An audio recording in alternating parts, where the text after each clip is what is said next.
of that nature. So I think at this point, I'll just mute myself. Jackie, I'll let you go, and we'll just get through this meeting. Thanks you guys for being so patient. I am trying to let people in at the same time, but I'm Jackie Coe, Superintendent of Schools. And as we go through the presentation, I think the best thing to do is have each person introduce themselves. Is my screen still shared? I took that off, okay.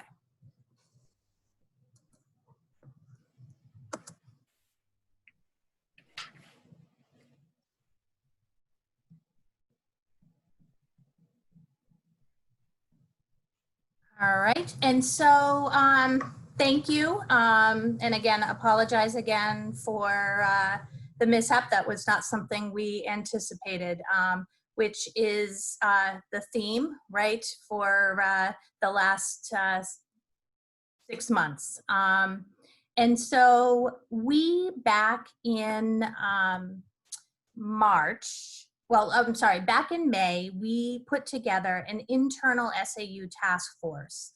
And that was designed to research and to make some recommendations for a variety of scenarios that we were trying to predict.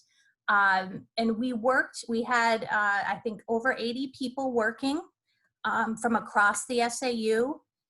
And we worked in the area of calendar, schedule, school operations, teaching and learning, and with a focus and a subgroup of that specifically on social emotional learning and paying attention to that piece. In addition to that work that went on, we conducted a student family staff survey in early June. We did another one. I sent a message out to the community on July 10th and got feedback, and that feedback came in until Sunday, I believe it was. And so task force members have been analyzing that feedback and having it inform the recommendations that we're making. And then just a week ago, Governor Sununu did issue his guidance document that was much anticipated. And so we were thankful to get that. And we have been spending this week trying to make sure that we covered all the bases with what he recommended. I do want to, before we get any further, to really thank the task force members who have been meeting. They've been researching. Many of them have gone well beyond what was the expectation, and that it has been a pleasure to work with them. I especially want to, and specifically want to thank the folks who are presenting with me tonight, because they have been going full speed ahead, trying to create a plan, to listen to feedback, to create a plan that meets everyone's needs.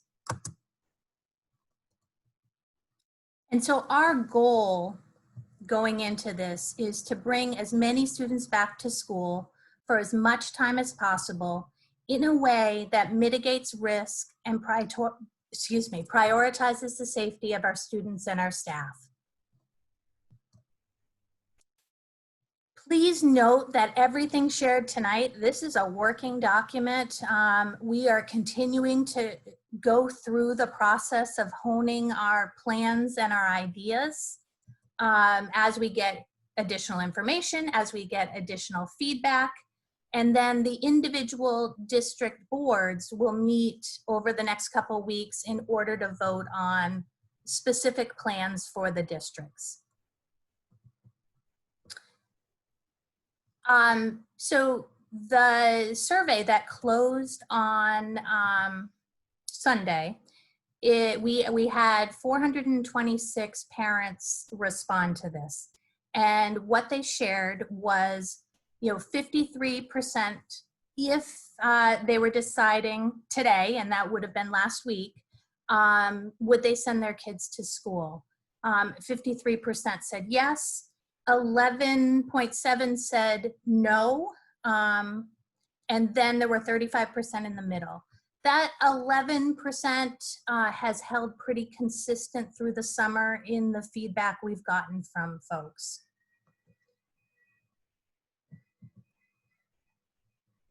We also asked, because we knew the topic of masks was a stressful one for a lot of people. And so we did ask about how much of a factor was mask wearing in their decision to send their students back.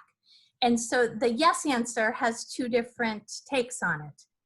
Yes, I would prefer all students to be wearing masks, or yes, I have concerns about students wearing masks. And so you can see there's a pretty one-third split around that question, with 38% saying masks do not factor into their decision.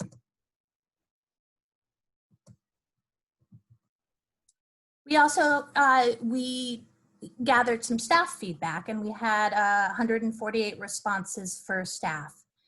This shows the feeling staff have about returning for the 2021 school year. 0 being extremely anxious, and 10 being not anxious at all. And so you'll notice that most of our staff members who responded to the survey do have some level of anxiety about returning. Also, we asked staff about their feelings about masks, PPE, and other layers of protection in returning to school. And overwhelmingly, our staff who answered the survey felt like PPE and physical distancing and those protections were extremely important. So our takeaway, because in addition to specific questions, we had some free responses within both surveys. Takeaways from the feedback, and again, this has also been pretty consistent from the June survey and this latest survey. Social emotional learning needs to be a high priority. We have to have an increased emphasis on the specific needs of students who are identified and students receiving tiered services. We do have many parents concerned about younger students wearing masks and also about the impact of wearing masks all day long. Staff members see the use of masks and PPE as very important in any plan. There is a significant concern about remote learning or some sort of hybrid schedule on the impact of that on parents' employment.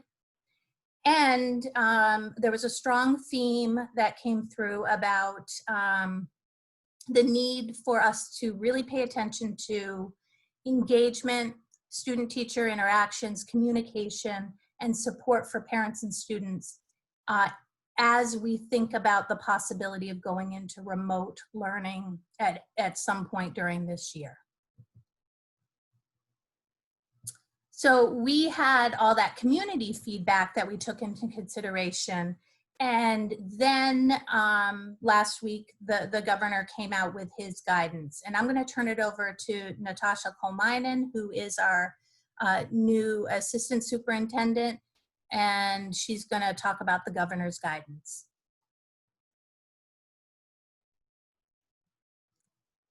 And can we get Natasha?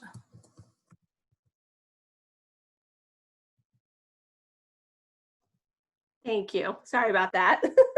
So yes, I wanted to share some of the key takeaways from the governor's guidance. As Jackie said, I am Natasha Kolmainen, the new assistant superintendent, and I want to echo her gratitude for the groups that are working. I'm leading the teaching and learning group, and really dedicated, hardworking group wrestling with some very complex issues. The governor's guidance, I divided it into two areas: school operations and teaching and learning. So I'm going to start with school operations.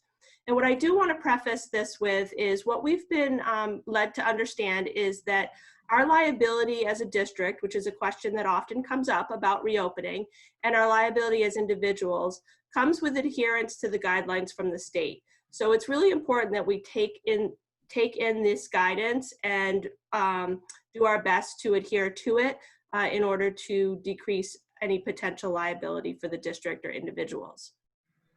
One of the very strong messages in the guidance is that adult visitors to the building will wear masks or shall wear masks. That was probably the most strong statement throughout the entire 50-page document. The other issues and ideas that come from the guidance are identifying a COVID-19 coordinator who will help to take in all of the ever-changing information and provide it to us at the district so that we can stay on top of these issues. Planning for an infection incident, much like we plan for school violence, and following the CDC guidelines. That is a strand and a theme throughout the governor's guidance, is that we should be looking to CDC and New Hampshire Department of Health and Human Services and see what their recommendations are. We need to develop a screening process for staff, students, and visitors. Right now, that looks like online for staff and visitors, and at home for students. That's the recommendation within the guidance, and we'll talk about that a little bit more. The recommendations also suggest that we should try to maximize physical distance in classrooms with a minimum of 3 feet and up to 6 feet if we can manage it. And each of the schools is going to talk about what that looks like specifically for them.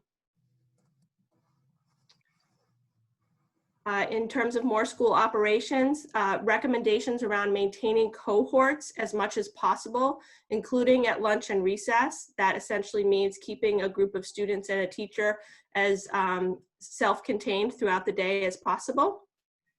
Following CDC guidelines for cleaning and disinfecting, and we'll talk a little bit more about exactly the differences and what that looks like for us. Face coverings are recommended when traveling throughout the building and when 6 feet of physical distancing cannot be maintained. In addition, there's some specific suggestions around what we should do for students with special needs who may require more close contact with adults, and what that means in terms of PPE for those adults, as they may be seeing multiple students over the day and not able to maintain a 3-foot distance or even a 6-foot distance. Hand hygiene is mentioned throughout the guidance, not only for us to teach those practices, but to provide time throughout the day for regular hand hygiene. And then lots of comments about building ventilation and enhanced safety procedures for transportation, which we'll dig into a little bit more later in the presentation. And then the specifics around teaching and learning, and that's the subgroup I run on the task force. And the guidance there talks about considering strategies to define and identify at-risk students and put in supports. That's something we've always done and we will continue to do. Specifically, we are looking at academic and social emotional health, and I'm going to talk a little bit more about that later in the presentation, what we're going to do locally as in response to that recommendation.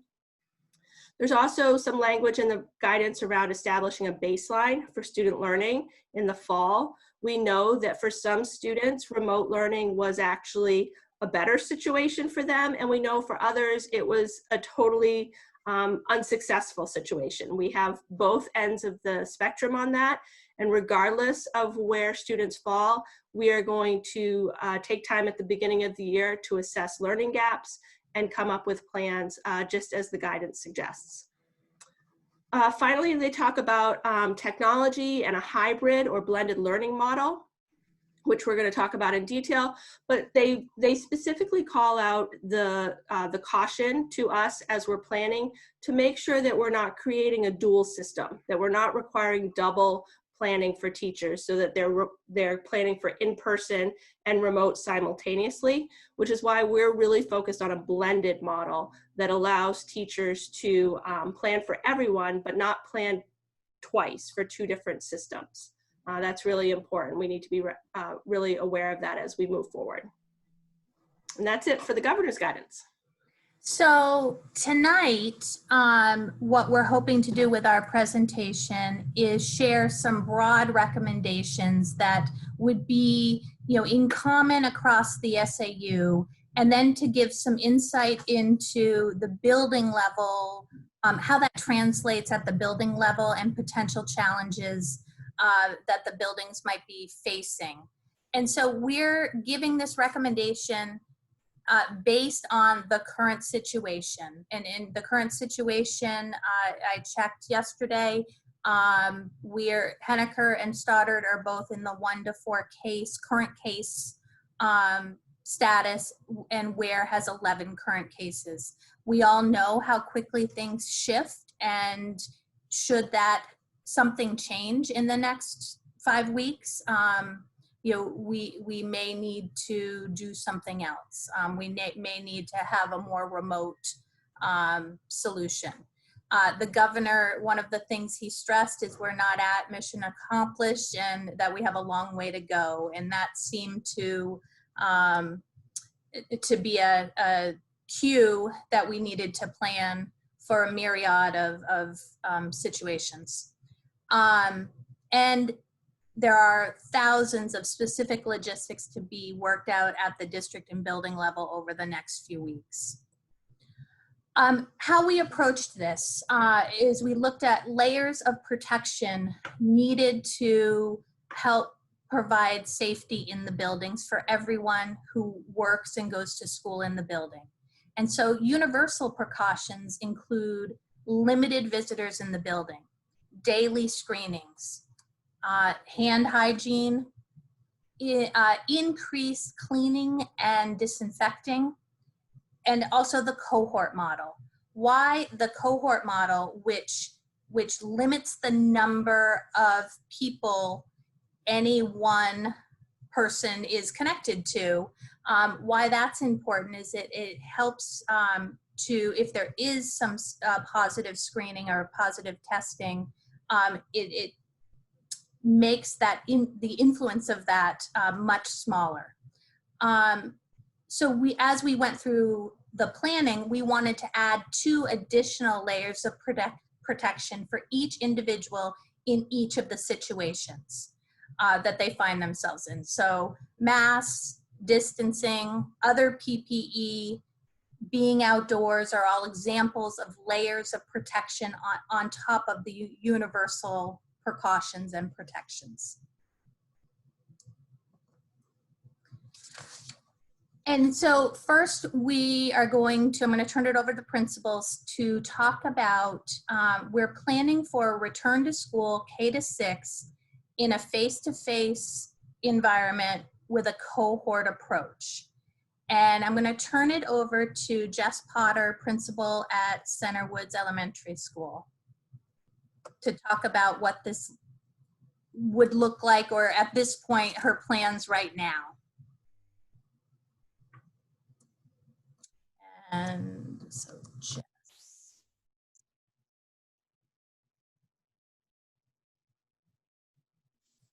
Thank you, Jackie. So our desire is obviously to go back to normal, but we have to adapt due to the guidelines. Thankfully at CWS, we have enough classroom space to accommodate the state guidelines. This will mean that our students will return to the building with the teachers and classes that they virtually met a little over a month ago. However, we will need to make some changes and considerations to our normal day-to-day guidelines.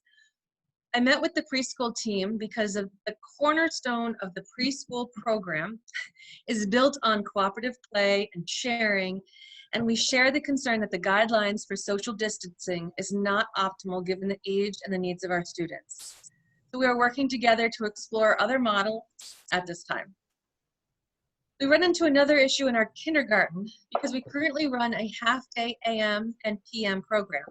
So students in kindergarten play and touch so many surfaces that we would need to properly clean between sessions.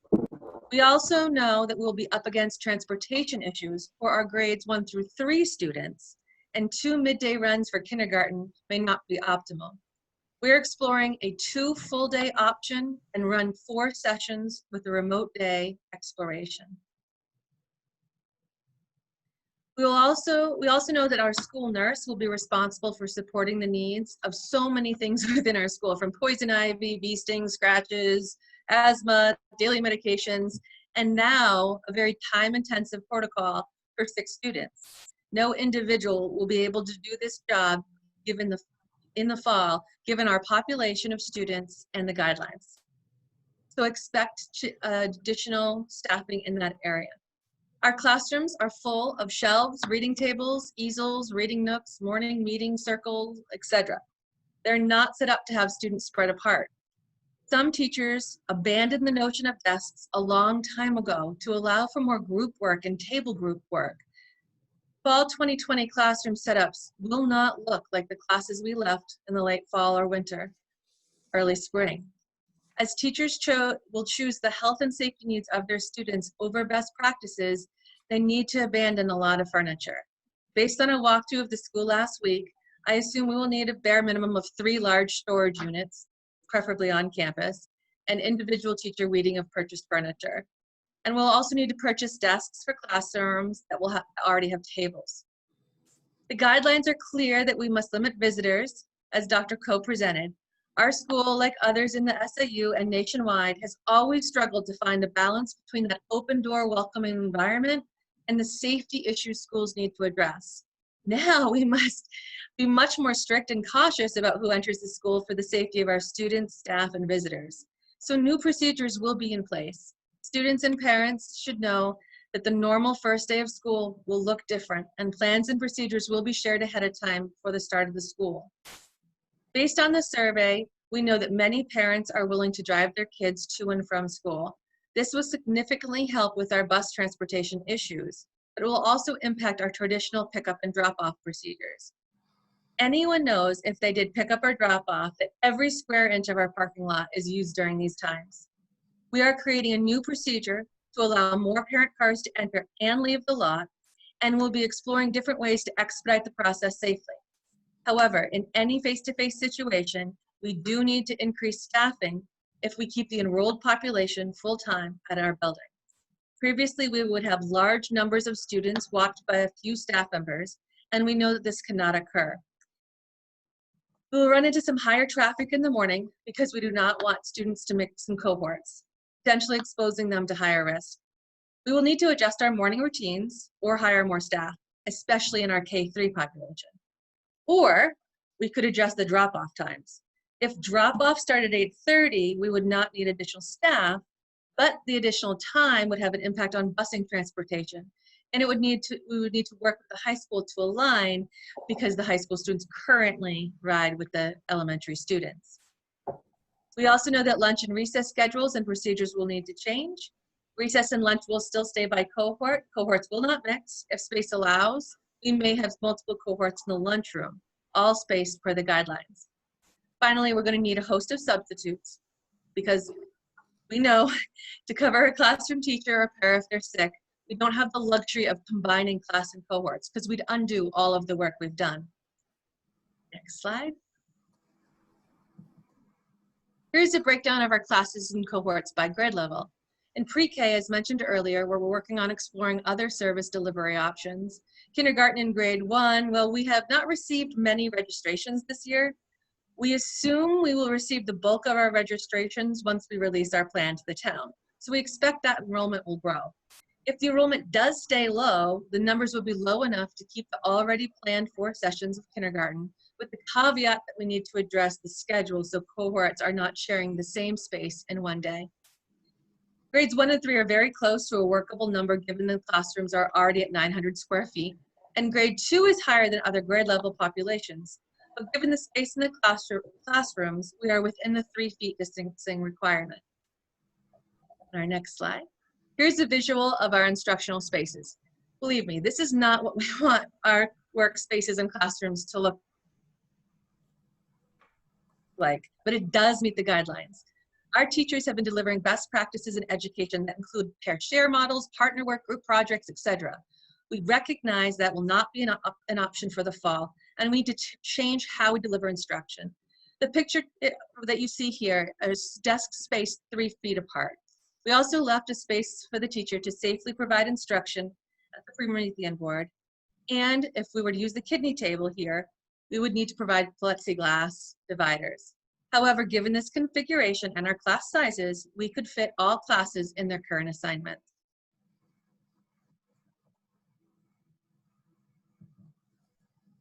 Students will be spaced, as I said earlier, 3 feet apart, facing forward for the guidelines. It is important to note that these numbers do not represent the 11+% of parents who said that they would not send their son or daughter to school, so one could assume these numbers would be lower. We can keep students in their previously assigned classroom. In the spring, we did a virtual move-up day so students could meet their teacher and learn who is in their class. This tends to reduce the summer anxiety about placement in the fall. The students can remain in those classes. The other staff can remain in their assigned positions unless the situation changes. Interventionists will provide interventions for students, but under the state guidelines, which means we're exploring multiple ways to provide those interventions, which may include a remote class intervention, but while in the building. In special ed, we'll be discussing this later in the slides, but we're expecting our special ed teachers to have a similar schedule as planned, with the exception that some interventions will be a push-in or the schedule may change based on the cohort models.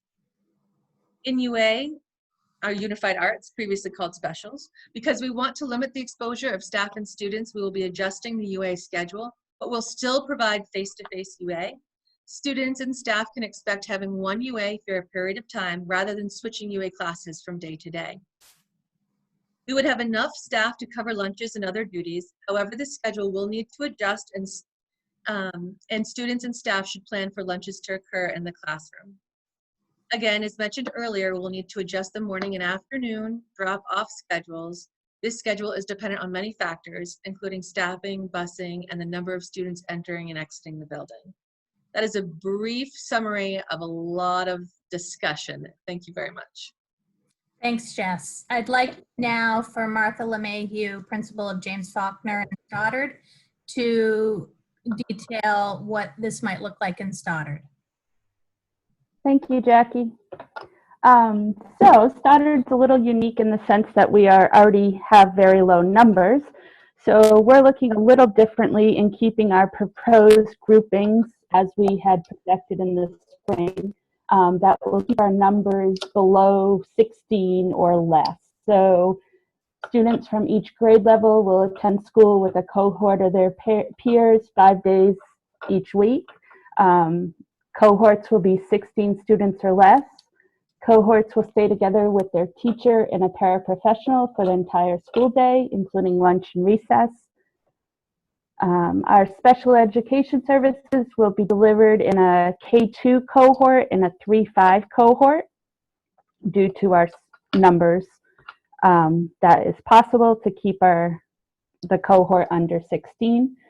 And our Unified Arts will be taught in a K2 cohort and a 3-5 cohort. And that will be rotated through on 4 times in a year, about 45 days. So students will receive 1 Unified Art per week. The next slide shows just the layout of how that would work to be able to keep. So the most important thing is to keeping the cohorts separate or keeping teachers within the same cohort. So that's what I'm trying to do here. Next slide. And again, there's still lots of unknowns at this point, so we continue to look at different scenarios and plans. Some possible budget impacts related to Stoddard is our modular has no access to running water or a sink, and some of the guidelines that Natasha, had mentioned is that rooms need sanitation and they need water for hand washing. We currently have a nurse 1 day per week. So our nurse accessibility during the school day, I see that we might need that more due to the duties and screenings, and if there was possibly a case that came. Stoddard has broadband connectivity issues or concerns, so that we're working with a committee that's working on that to try to provide that. We're going to definitely need additional staff, substitutes to cover absences and duties. Busing, due to the fact that Stoddard only has one bus and we share that bus with our middle and high school students who travel to Keene. We need to find out a plan that's going to work with SAU 29. And I'm currently working with First Student to looking at numbers. They're recommending 1 student per seat. And if they're in a family, 2 students per seat. So there might be some numbers crunching there for that. We currently have allotted 1 professional development day before school starts, scheduled August 31st. So I'm looking for additional teacher days at the beginning to be able to work with my staff on procedures and professional development in this area. There's going to be a small increase to transportation due to disinfecting that First Student has told us about, and I'm looking for at least a student storage unit for removal of furniture from classrooms due to the fact that we need to space desks 3 to 6 feet apart, so we can have those cohorts of 16 or less. And then we also need to look at our after-school programming due to the mixing of cohorts of students. So if we're keeping kids in cohorts all day, but then they're attending an after-school program, we are now mixing those students in those cohorts. So those are some considerations that we're looking at for Stoddard. Good. Thank you, Martha. Thank you. And now I'd like Matthew Colby to talk about Henniker Community School. Thank you, Dr. Ko. So I get to go last because Henniker Community School, we get to span pre-K through grade 8. So I get to talk a little bit about K-6 and then talk about 7-8 with some transition. So you heard Martha and Jess talk about the cohort model. We'll maintain a cohort model in Henniker K-6. So students will come to school 5 days a week with a cohort of 16 or less. They'll stay together with their classroom teacher for the entirety of their school day. We'll use video or outside to work with Unified Arts on a 20-day rotation. Because we share Unified Arts teachers across the K through 8 spectrum, the Unified Arts is going to come up a couple times in terms of what do we do that and how does that look with shared teachers. And interventions in specialized instruction would happen by video as well. This will require reallocation of 3 professional staff positions, a special education teacher, our math interventionist, and our librarian position would need to be moved to classroom teaching positions. Other special considerations or challenges, preschool, we've heard Jess talk about preschool. We may need to pursue other models as well for preschool based on the fact that we have 1 teacher doing preschool and a shared space and a morning and afternoon. A staggered arrival. We're used to a staggered arrival in Henniker because our students come in 2 waves with buses. However, there will be a change because students will proceed right to their classroom instead of staying outside. In terms of planning and preparation times, with having people teaching changed assignments, levels, and contents, planning is going to be more important than in the past. So we need to make sure we provide planning time for teachers. This might fit with transportation issues because we may have an earlier dismissal time at the end of the day to allow teachers to have planning time. In terms of hygiene, it's come up a couple times. Our K through 5 classrooms mostly have sinks in them. We have 2 6th grade rooms, according to the plans we have together, that don't have sinks. And another challenge here is we are going to be picking up and using some spaces that haven't been used as classrooms in a while. So we're going to need to outfit those a little bit. But it sounds like my friends might have some furniture that I might be able to borrow. Next slide, Jackie. In terms of cohorts, Henniker's population is about 430 right now. So we're planning on 2 or 3 cohorts for most groups. Our 6th grade is our largest cohort or group of students right now with 54 students. So they would need to be in 4 cohorts. You can see at the bottom there, in terms of grades 7 and 8, there is a difference in terms of staffing and the number of cohorts based on whether students in 7 and 8 spend time remote during the week. And that'll be the next slide. So with an alternating model, students in grades 7 and 8 would follow the high school schedule and attend school 2 days each week with 3 days of remote learning. Ms. Hilliard from Ware Middle School is going to talk about what the Monday, Tuesday, Wednesday, Thursday, Friday looks like. But in Henniker, we'd have cohorts of 16 students. They'd stay together in their classrooms. Teachers in grades 7 and 8 would rotate from room to room. What this would mean would be 60 to 75 minutes, depending on what the busing looks like, of face-to-face English language arts, social studies, science, and math. On days when students are remote, on a Monday, we'd have every student in a scheduled concurrent class period. And on the alternating days is when they would have their UAs, Spanish if they're taking Spanish, and they would have work for the other 4 classes in a shortened time span. Intervention and specialized instruction would still happen by video and most likely be on the remote days. We would need to reallocate professional staff for this too, extended learning teacher, and the consideration or challenge here would be that students would be at home 3 days.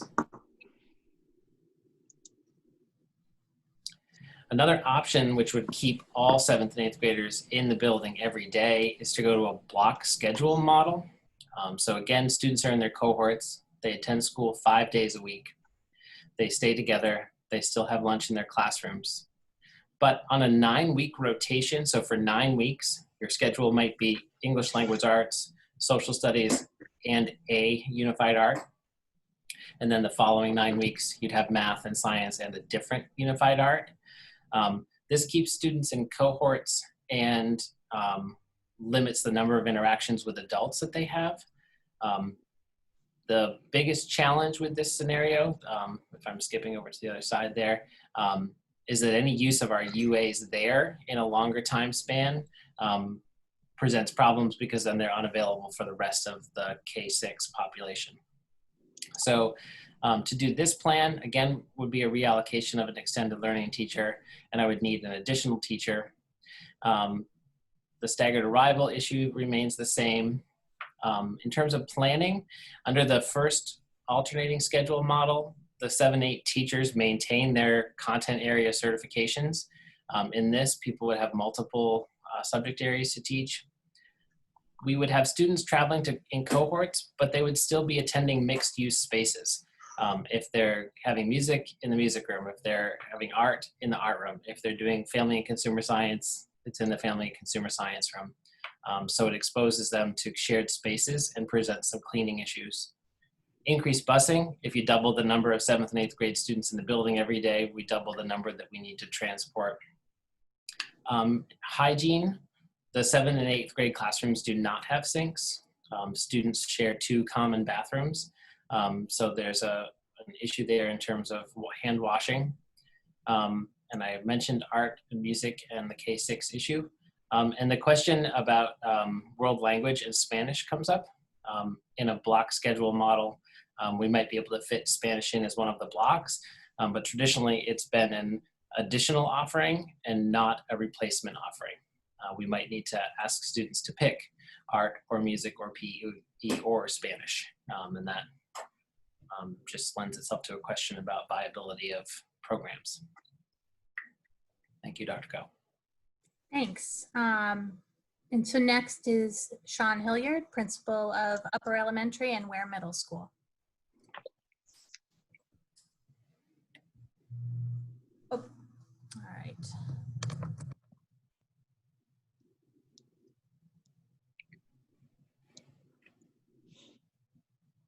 All right. I think we're all together now. So I can't imagine being out there. This is so much information, but fortunately, some of the considerations for the Upper L and Ware Middle School really build on some of the things you heard from Jess Potter and from Matt Colby. So we took a look at the two big drivers behind trying to keep our students safe, and those are our space and our staffing needs. And looking at both those 3-foot and 6-foot considerations and the actual sizes of cohorts. If we were to look, and in our school, 4th through 8th grade, our cohorts of students are large enough that we cannot work around either the space consideration or even just the cohort size without breaking those classrooms up. So with 15 students in the 4th and 6th grade, we need additional 18 spaces. But we're lucky in that our building is beautiful and we have a lot of spaces that we can repurpose. Our common rooms, our intervention rooms, unified arts, you see them listed there. By repurposing those spaces into a cohort of students and breaking those grade levels into cohorts, we can make that work. But if 7th and 8th don't go to that AB or alternating schedule, we would actually need even a larger number of spaces, because we would be looking at coming close to breaking each of our classrooms in half. And so that would mean that all of our unified arts, the unified art teachers in regular classrooms, those in art rooms and music rooms, all those spaces would be used, all special ed classrooms, our teachers' room, our conference rooms. We've done some measurement too, and with teachers' furniture in there at about 6 feet apart, it's about 11 to 12 desks in a classroom. At 3 feet, it's about that 16.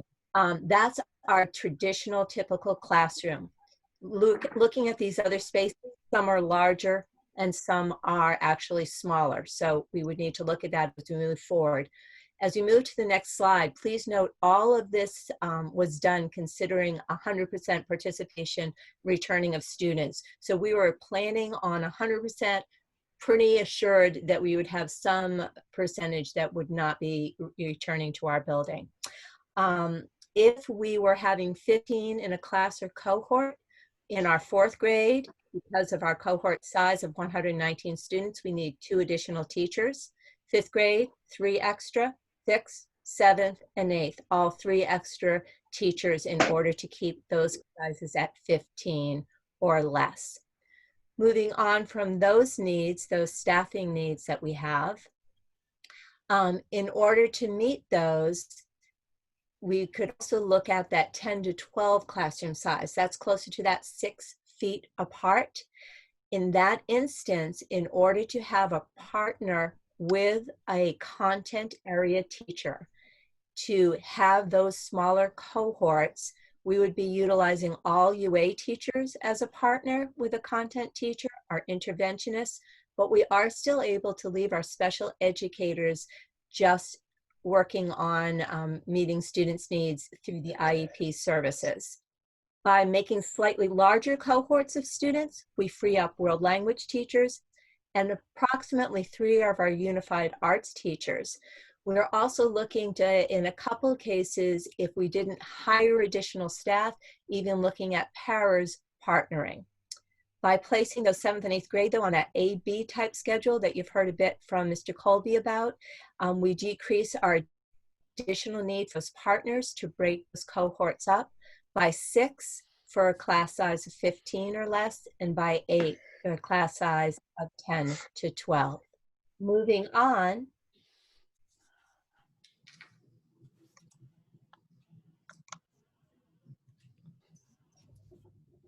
we can get to, there we go.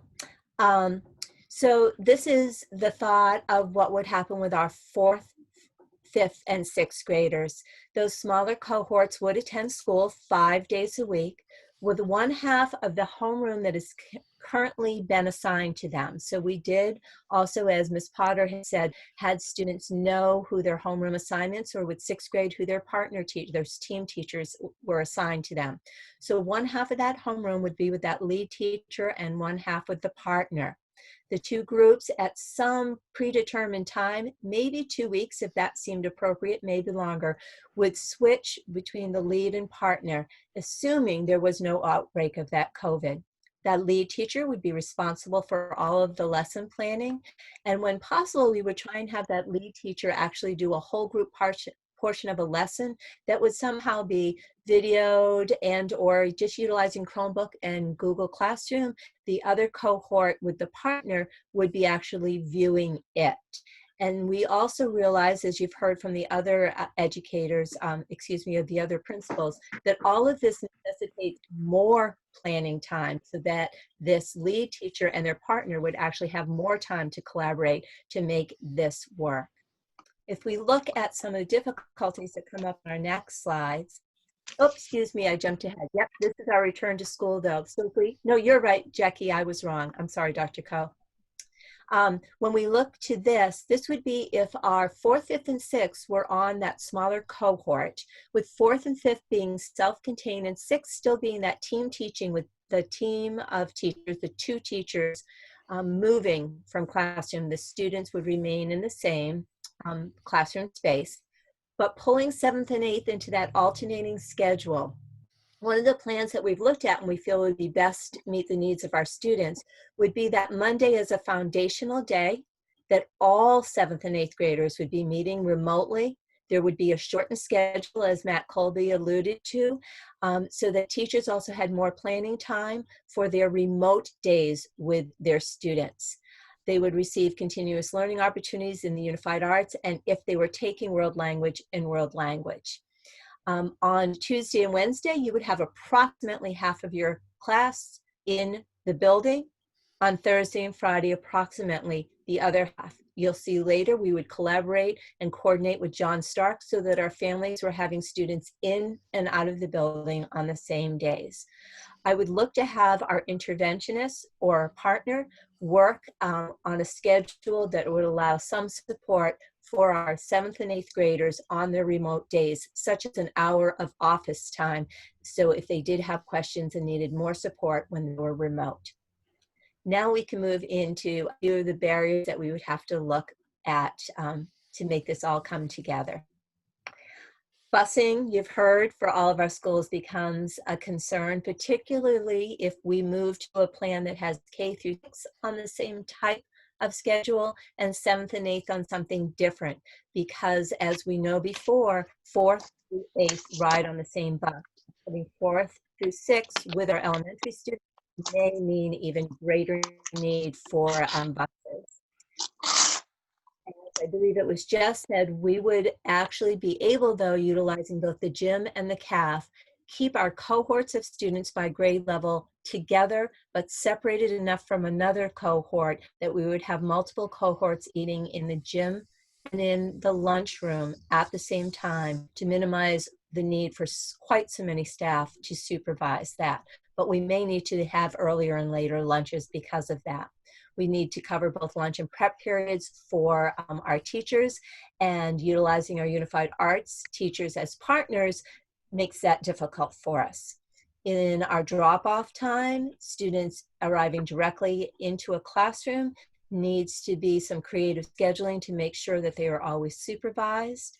And we do have large cohorts of identified students in our building, and those cohorts make it a little more difficult to do any face-to-face with our special ed students, but you're going to hear more about some structure around that from Sherry Burbank later in this presentation. If we go to our final slide from me,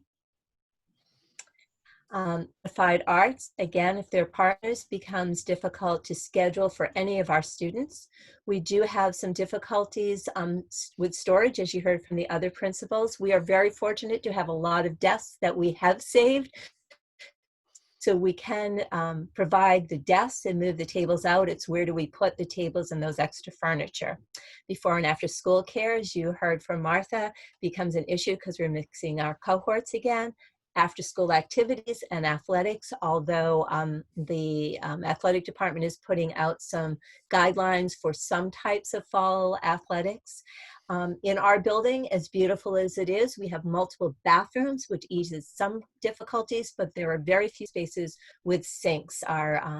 We do have them in our science labs, and we have them in a couple of our other smaller classrooms, but not in our typical classrooms. So you hear some themes throughout, and I know we can work around all of them, though, and make it work for our students. Thank you, Dr. Coe. Thank you, Ms. Hilliard. And now I'm going to turn it over to Gary Dempsey, principal of John Stark Regional High School. Good evening, everybody. Thank you all for attending. Just want to give you an update on where we are at the high school and thank all my other principals. We've been working together a lot to come up with this thoughtful plan. Obviously, at the high school, we're going to follow all guidelines and communicate this plan out in as many ways as possible. I do have a communication plan that I've gone over, and I will be pushing that out to parents as well. When you hear in the younger grades about the cohort groups, at the high school, it's a little different and difficult. We have 200 courses, and we have areas of expertise and areas of certification from different teachers that have to go into play when we're developing this. So the current plan we're talking about is having that alternating schedule, and it mimics our current schedule, where Monday is what is called a skinny block day. So Monday would be a remote learning in the morning with teacher prep time and collaboration meetings in the afternoon. Once again, addressing the need for more preparation time for our instructors. Then basically it's split up alpha and A and B days. So if you're have a student with last names A through K, you would be in school on Tuesdays and Thursdays, and then you would be remote on Monday, Wednesdays, and Fridays. And then you can see last name L through Z, you would be in schools on Wednesdays and Fridays, and you would be remote on Mondays, Tuesdays, and Thursdays. If we had to move to a full remote because of, more cases or whatnot, we can just follow this current schedule and just do it in a synchronous fashion. That is one of the benefits of this schedule. If you can go to the next slide, please. So we did some modification to the times. We reduced, we actually took out our flex time and our break that we normally provide to students to increase instructional time in the classroom. So it's at 85 minutes. We are also, administration and the building and ground are exploring ways to run fewer lunches and to increase that in-class instructional time. We're talking about, taking the lunchroom and making it larger using the patio area and the atrium area to spread out the kids so that we can run less lunches and therefore increasing instructional time. So we are working on that. And for the next slide. So this is our Monday remote schedule. As you can see, all 8 classes occur, and it's every half hour, and we would expect that all students attend all of those classes, and this would be done remotely in a synchronous fashion, so they are going to be expected to show up at those times. And then in the afternoon, students would have some independent work, and teachers, they can have those meetings and prep time that we talked about earlier. We are talking with advisories and incorporating some SEL activities into this time. More information on that to come, and teachers will be in the building for all of those days. If you can go to the next one. So there are many things that we're working on with any of these schedules. How do we do attendance, and how do we do the schedule that was built last year? How are we going to do testing in the fall? And again, I talked about increasing the instructional time. Normally it's 185 minutes, and this would be 85 minutes plus the remote instructional time. How do we deal with short weeks like Thanksgiving week? Substitutes are an issue, and as people become ill, how do we deal with that in remote and in class? We have, students and staff with health concerns that we need to keep in mind. Mass required, we have a connections program. I talked about the blocks and how we're trying to increase instructional time. and adjustments are being discussed to do that. How do we run emergency procedures in this? You know, if we have half the kids half the time, how do we, you know, do accountability and all that stuff we are working on currently. The big thing current right now is what's going to happen with athletics. As you know, high school is not just about being in the classroom, it's all the other stuff. You know, what the athletic committee, the state athletic committee is meeting on July 30th to make some decisions on that. How are we going to do advisory? One of the other things that we're dealing with is that we also send our kids to the CRTC Center in Concord, and we have to, you know, I don't understand how they're going to do that because they have all the districts pushing into them with all different schedules. And so I have a meeting on Thursday to attend to see if we can sync up our schedules. And speaking of schedules, you know, students who want to make schedule change based on their comfort level, you know, how do we address those? That's something that's coming up. And how do we start school? I mean, I have, you know, 25% of the kids come into high school for the first time, and I think that transition to high school is a really important one. So we have to have a thoughtful plan. And how do we look at those, you know, incoming ninth graders and address their social emotional needs in coming into high school and also being out of school for the last 3 months last year. So there's a bunch of stuff we have to work on.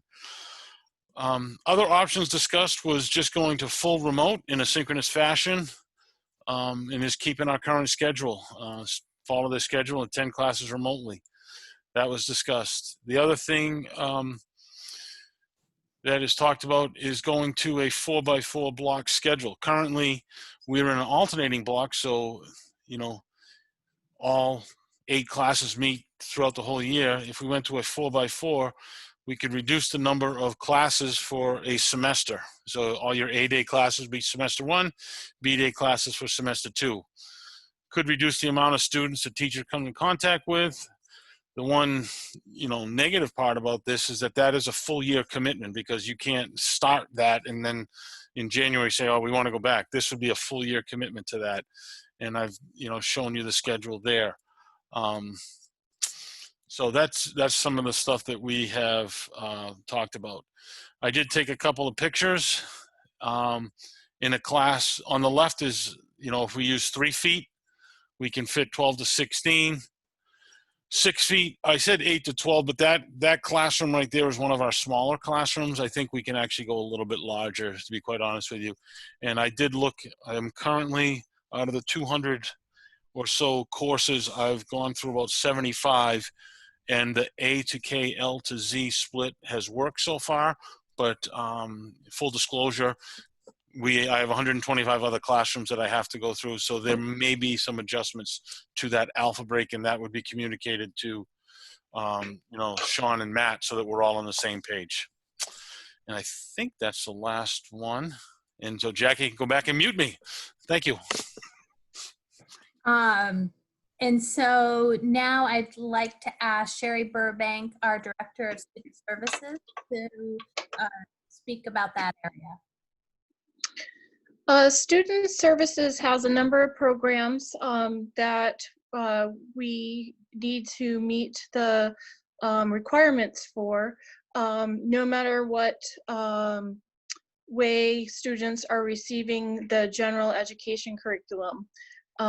In special education, preschool is a little bit different for kids age 3 to 5, in that our only requirement is to provide the services that the students need, whereas in for school age students, we are providing services in addition to our general education curriculum. So we are considering keeping preschool a smaller group, as Jess and Matt may have alluded to in their presentation. And so there may be a change there. Our governor back in June issued 2 executive orders that have a significant impact on special education.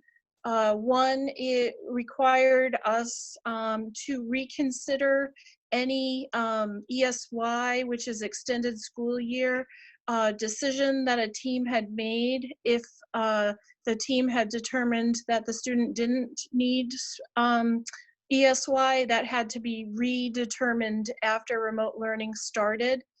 We were able to accomplish that with our existing resources.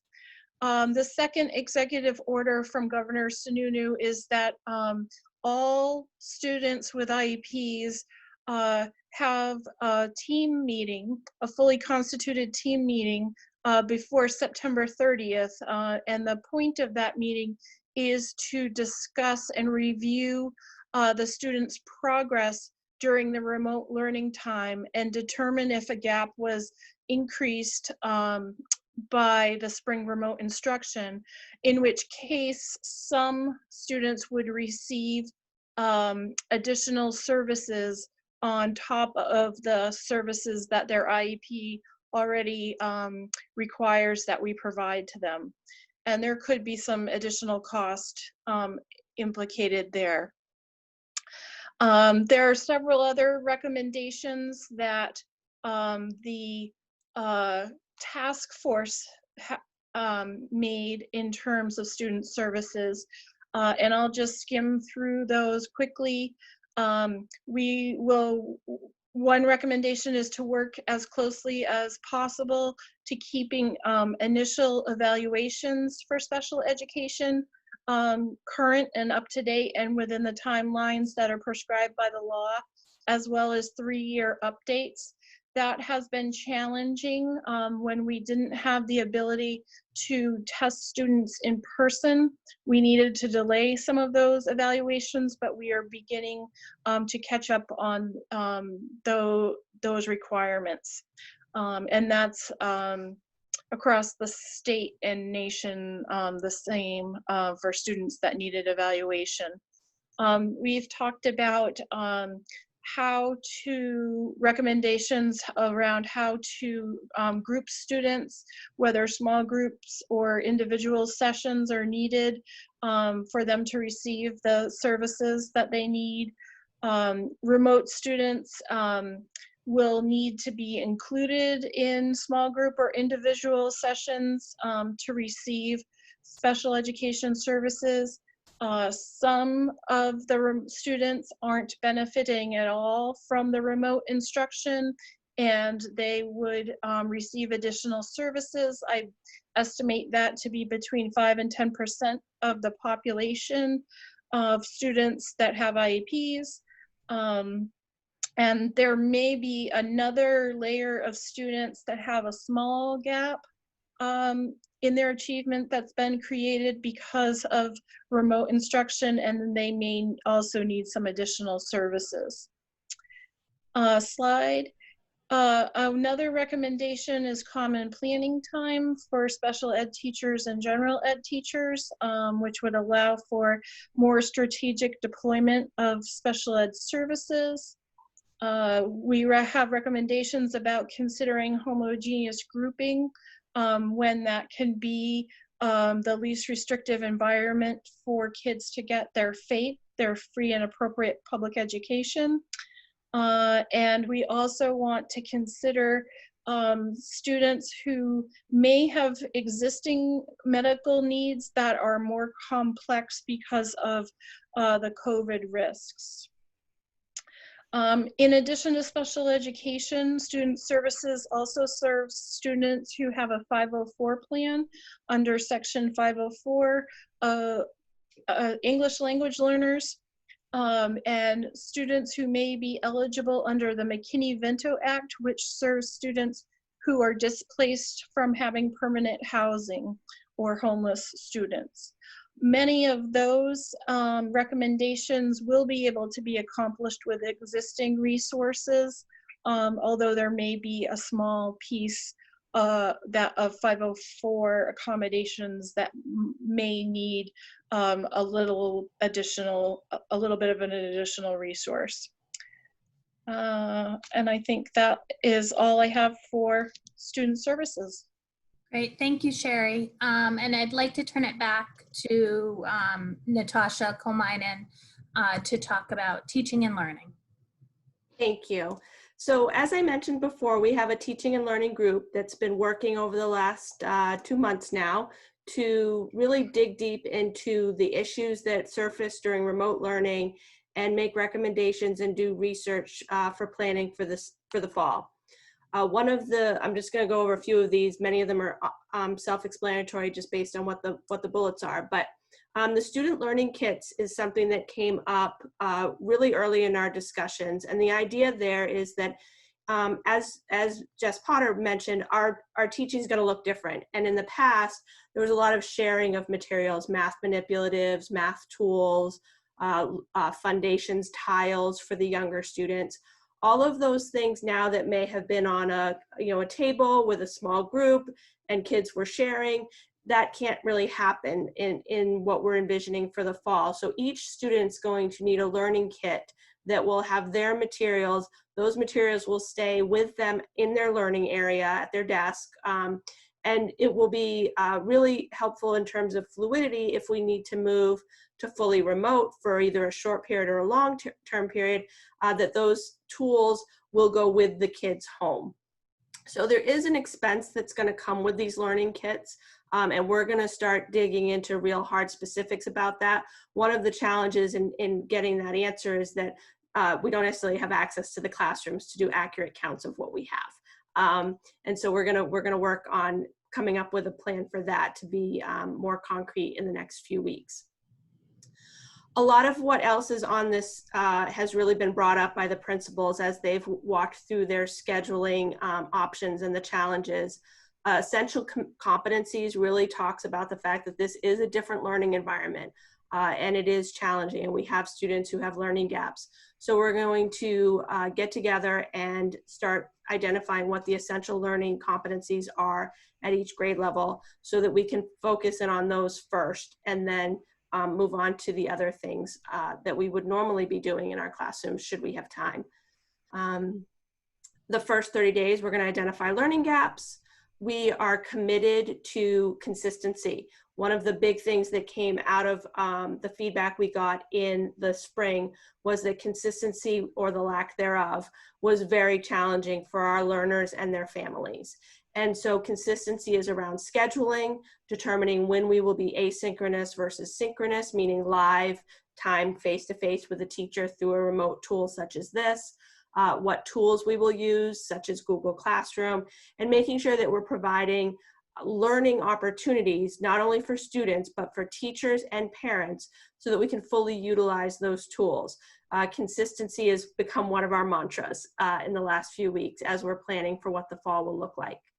And common planning time, I think our principals did a fantastic job of explaining why that is such a high priority as we move forward.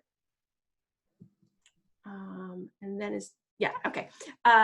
and then social emotional learning was identified as one of the key areas that we needed to focus on. We're going to develop a first 10 days kind of plan for when kids come back to the buildings and student and teachers, and specific activities at each grade level and in each building that are designed to accomplish the things that are listed here, to address the collective trauma that we have gone through as a community and as a nation, to assess the immediate and urgent needs of our students. The reality is there are some students we have not had eyes on in quite a long time, and we want to make sure that when they are back in our building, we're able to provide them the support that they need. Rebuilding our community as an in-person community, a blended community where some of our kids might be at home, some are at school. How do we build community in that model? And then finally, we're committed to connecting in a meaningful way with each student each day across all grade levels, and building consistency and structure. Like I said, most of us thrive on consistency and structure, and those of us who don't, we need to accommodate for them as well. So this is high on our list of priorities, and our group is going to meet over the next 2 weeks to really operationalize a lot of these ideas and come up with specific school level and grade level plans. Good, thanks, Natasha. And so we tried to anticipate some of the specific questions that, although got touched on throughout the different parts of the presentation, I wanted to bring some of those ideas together towards the end of our presentation. We did have over 58% of parents who responded to the survey say that they could transport their students to school. For some parents, this would be a tremendous hardship. And so we are planning to send out another community message with asking people to make a firmer commitment about their ability to transport, working with the bus company. They are going through the exercise of what would our routes look like at 26 students per route, 1 student per assigned seat, loading back to front, staggering drop-off and pickup times, that the principals mentioned, having masks required on the bus, and the importance of screening by parents before kids get on the bus. We're also talking about, is there a need for, especially with the younger students, an additional adult on the bus because the bus driver is otherwise occupied.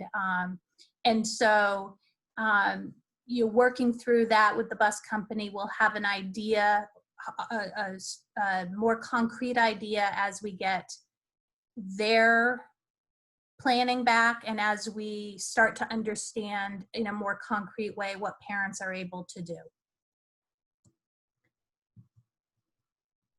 And Matt has actually, he has headed up our school operations committee and can speak to some of the cleaning needs if I unmute him.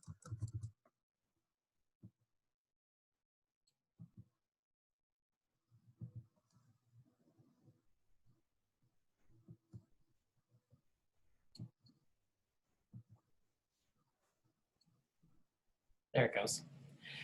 Yeah, thank you, Dr. Ko. So at the Continuous Learning Task Force in school operations, we spent a lot of time talking about cleaning and ventilation and transportation and sports and classroom layouts and movement of students through the building. So some of that stuff is coming through.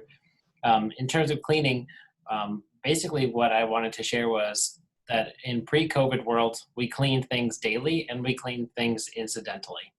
And so the big difference for us in terms of moving forward with cleaning and facilities maintenance is the addition of disinfecting, right? Disinfecting procedures in place, and if students are having lunches in their classrooms, accounting for that cleaning of the classroom, the students' desk space after lunch. And when we talk about shared spaces, the cleaning and disinfecting of those places. So we're working through specific procedures and practices related to that in the next couple of weeks, and we'll know more. I'd like to introduce Chris Roy, our new business manager in the SAU. And he has been doing some research around air quality and ways to mitigate within that area.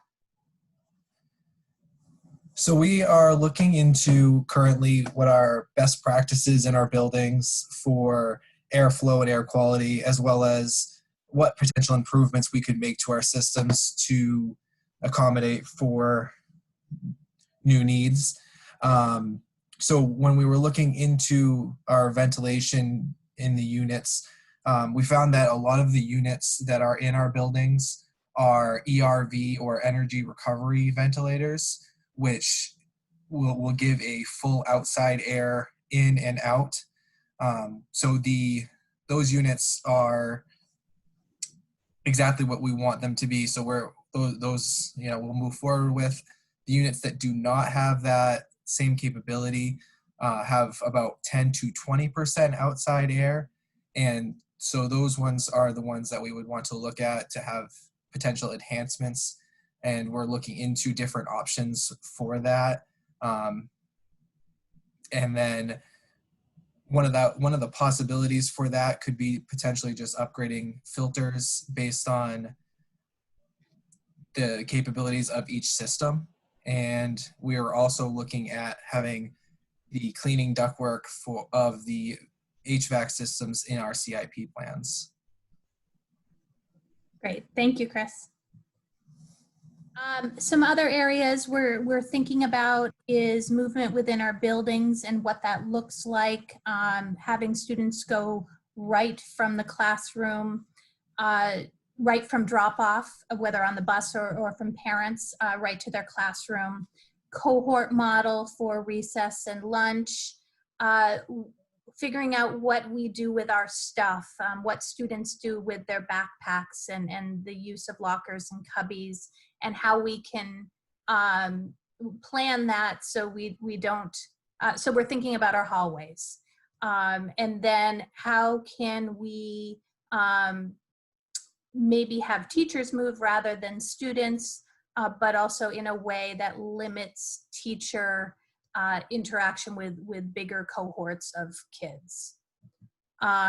The calendar has come up as a more recent topic of conversation with the governor sharing that there are 3 professional development days granted to the districts by the governor that actually make less student instructional time. And so instead of 180 days for students, there'd be 177 to allow for some time for us to get ready and to implement all these things that we're talking about.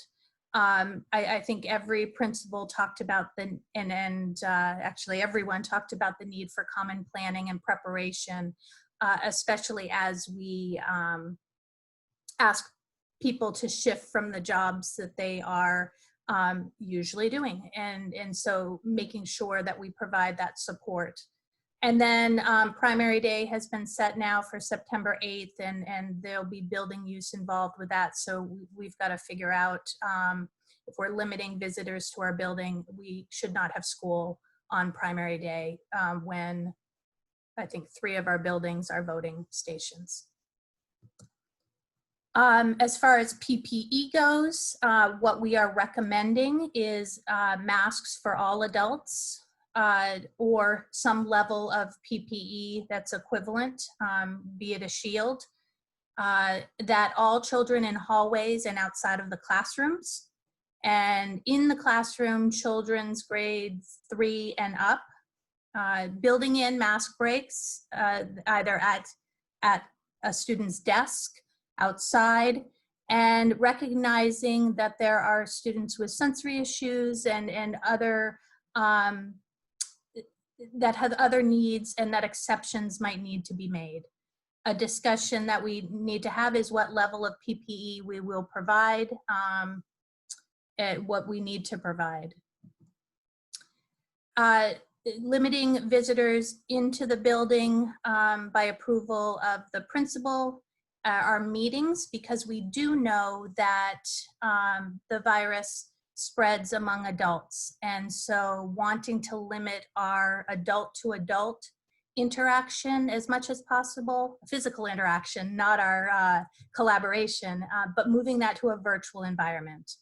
And rethinking things like the faculty lunchroom, because indoor gathering of adults is strongly discouraged.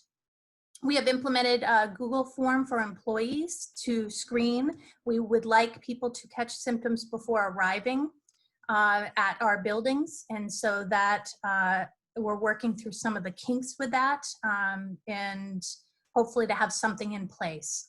But one concern that came through from both parents and from our faculty was a concern about maybe the screening protocol at home wasn't enough. And so we're investigating that, looking at options to try to alleviate some of those concerns. And so working through a couple situations, what if we have students who are unable or families who are unwilling to send their students to school, given the plans that we're putting out there? And that falls into, I guess, a couple of scenarios. We've got the temporary illness or quarantine, and then we've got long-term. And temporarily, we're hoping to build a system where they're connected and have access to the learning through their regular classroom. the longer term, if somebody, the 10% who are saying that they are uncomfortable sending their students to school, there are a couple ways we could deal with that. We could work through looking at our faculty needs and who we need to make accommodations for with our faculty to see if those match up. Now, 10% of our student body would be about 200 students. I have concerns that that's not going to line up nicely, that we have a third grade teacher who needs an accommodation and to teach remotely, and we have a class full of third graders who need that instruction. And so because it's probably not going to match up nicely, we need to look at other possibilities. The state has given approval for VLAC, which is the Virtual Learning Academy, to extend to a 3 through 12 program. And that is an accredited institution, and we can partner with them to enroll, to have some of our students take classes there. And that might be one option. If there is a strong need for us to create our own remote-only option, that's a huge undertaking, and we could certainly do it. We've talked to other districts on ways maybe we could partner with them. And definitely we could do some collaboration across the SAU, but it's a huge undertaking. We also, so then our faculty who are unable to attend school in person, that falls into the temporary versus the long-term documented condition. Both. There are some protections provided under the Family First Coronavirus Response Act, which does end at the end of December. I'm assuming there'll be some sort of, they'll address that. Congress is, I think, working on something right now. So I'm hoping there's some addressing of that to extend it. But that does leave sub-coverage as a significant issue that we're grappling with. Trying to build redundancy in our teaming to make it so we can provide coverage for one another, but that part is really, really difficult to contend with. And then, the what if there is a suspected or confirmed case within our community. The cohort model would allow us to do contact tracing for a smaller group, and we would have that on the ready because we'd already know for the most part who that student or adult had been in contact with. Perhaps, so while the investigation is going on, we would work with the public health department, but that cohort would stay home and learn remotely with the teacher who also needs to stay home. And then, excuse me, if someone falls ill, we would, when they're at school, the nurses are actually, they had a call yesterday with Dr. Chan, the state epidemiologist, and that they're going to have ongoing meetings. So we are going to look to our nurses for some, to set up procedures around this. But the governor did provide guidelines about what specifically needs to happen should somebody fall ill at school. And then there's a plethora of other issues that, again, one of the themes is we're still working through a lot of things that, how do we partner with our before and after school programs? And let's see, we also, the state is offering a learning management system. We're looking into how that might help us.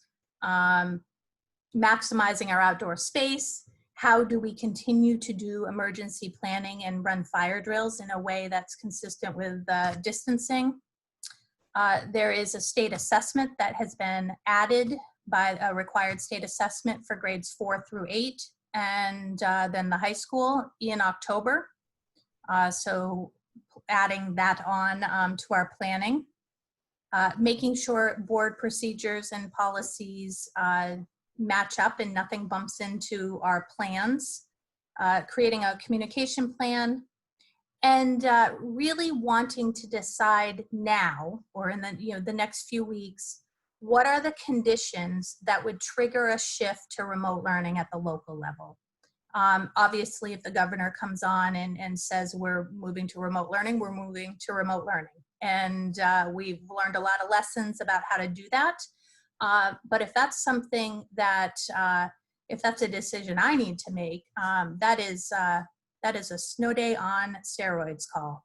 And I would like to have everyone clear about, and if not in agreement, having some consensus around what would be the conditions, the infection rate in our communities, an infection in our schools that would move us to remote learning at the local level. The other, and these are one of the myriad of small details, but background checks are backed up, and we are hiring new people, and so we're going to need to make sure until those background checks have cleared that we've partnered somebody who that no one without a background check is alone with our students. So again, just another detail to work through. And we've started to think about, as we went through the presentation, we've mentioned some areas that are cost implications. And we're going to continue to do that, because that'll, I think, making decisions about what we can and can't pay for, that plays into this. There was something on the radio today about the average CARES funding being about $230 per New Hampshire student. As you can see here, that's not the case for SAU 24, except for Stoddard. And so we are, the Henniker School District has about $136 per student in CARES funding. John Stark, 96, 250 for Stoddard, but it's $17,000. And then the Ware District has about $95 per student. So we are being very careful in how we spend that funding, because there's not a lot of it. We've listed all the different ways that we might need to spend it. And then, working through some additional board considerations, the schedule changes, the calendar changes, use of the buildings by outside groups, mask requirements. We are also, we need to engage in impact bargaining. This is a change in working conditions. And so over the next couple of weeks, we've started to schedule and have meetings with our partner unions to come to some sort of agreement. As I talked about, a trigger to go into remote if needed, and then the staffing issues. So next steps is, today we're at the SAU board meeting. I'm thankful that was able to happen, and that we were able to get people in. That from now until the district board meetings, we'll be meeting with teachers unions, continuing to get feedback from families and staff, scheduling listening sessions at the building level with staff, students, and parents. So we, as this begins to take shape at the school level, additional concerns and logistics, arise and that we have to work through. And so hoping for at the August board meetings, and I think some of those meetings we might move up. I think the Ware meeting we're going to move up to next Tuesday. But if all the meetings could move up, we could address reopening, get a plan in place. And I know I know everyone would feel better having a plan in place. And then, school is set to start on August 26th. And so seeing if we want to change that start date will be part of the discussion. So I think, that's definitely not it, but that's what we have to share with you tonight. So I will turn off my screen share and open it up to board questions, Deb, or how would you like to do?